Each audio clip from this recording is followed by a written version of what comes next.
Hi friends, ഇന്ന് പരിപ്പുവട പോലെ ഒരു വിഭവമാണ് ഇത്. ചോറിൻ്റെ കൂടെ കഴിക്കാം, ഇല്ല നമുക്ക് സ്നാക്സ് ആയിട്ട് കഴിക്കാം, കഞ്ഞിയുടെ കൂടെ കഴിക്കാം. എല്ലാത്തിനും നന്നായിട്ട് ഇണങ്ങുന്ന ഒരു വിഭവമാണ്. ഇത് ചെയ്യാനായിട്ട് വടപ്പരിപ്പ് തന്നെ വേണം. ഈ നടുക്ക് ഇങ്ങനെ ചെറുതായിട്ട് കുഴിവുള്ള ഒരു വടപ്പരിപ്പ് 2.5 മണിക്കൂർ കുതിർത്തെടുക്കുക. ഒരുപാട് കുതിർത്ത് നന്നായിട്ട് അങ്ങനെ ആകണ്ട, 2.5 മണിക്കൂർ കുതിർത്താൽ മതി. കുതിർത്തിട്ട് 2 മുളക് അതിൻ്റെ കൂടെ തന്നെ ഇടുക. ഇങ്ങനെ ഞെട്ടോടുകൂടി കുതിർത്ത് എടുക്കുക. എടുത്തിട്ടത് വെള്ളം വാർന്നു പോകാൻ വെച്ചിട്ടുണ്ട്. ഇനി നമുക്കിതിനെ മിക്സിയിൽ ചേരേണ്ട ചേരുമാനങ്ങൾ ഇത് മുളക്, എന്നിട്ട് കുതിർത്ത വടപ്പരിപ്പ്,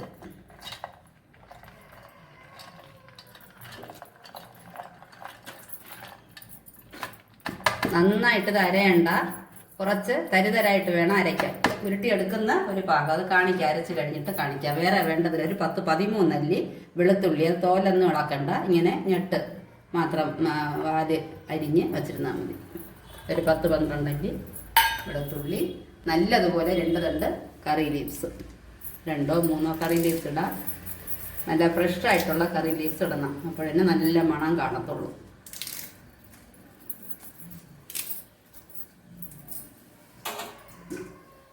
ആവശ്യത്തിന് ഉപ്പ് ചെറുതായിട്ട് മതി, കുറച്ച് ഉപ്പേ പിടിക്കത്തുള്ളൂ. ഇതിൽ കുറച്ച് ഉപ്പ്, പിന്നെ ഇത് തരിതരായിട്ട് അടിച്ച ശേഷം കുറച്ചൊരു 1/2 സ്പൂൺ പെരിഞ്ചീരകം കൂടി ചേർക്കണം. അരച്ചുകൊണ്ടൊന്ന് കാണിക്കാം.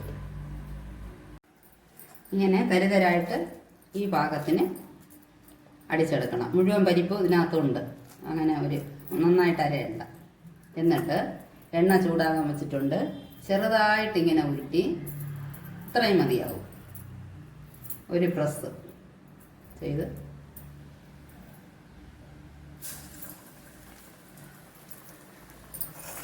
ചെറുതായിട്ട് വേണം ഇടാൻ.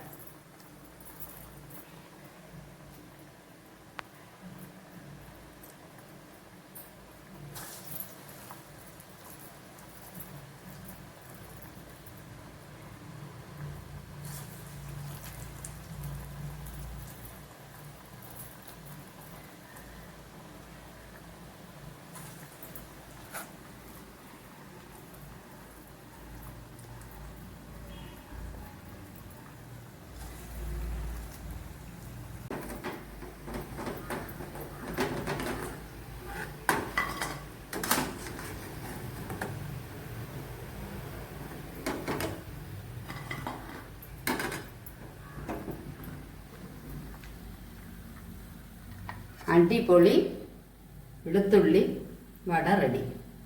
എല്ലാവരും ഉണ്ടാക്കി നോക്കണം, അടിപൊളി ടേസ്റ്റാണ്. നന്ദി, നമസ്കാരം.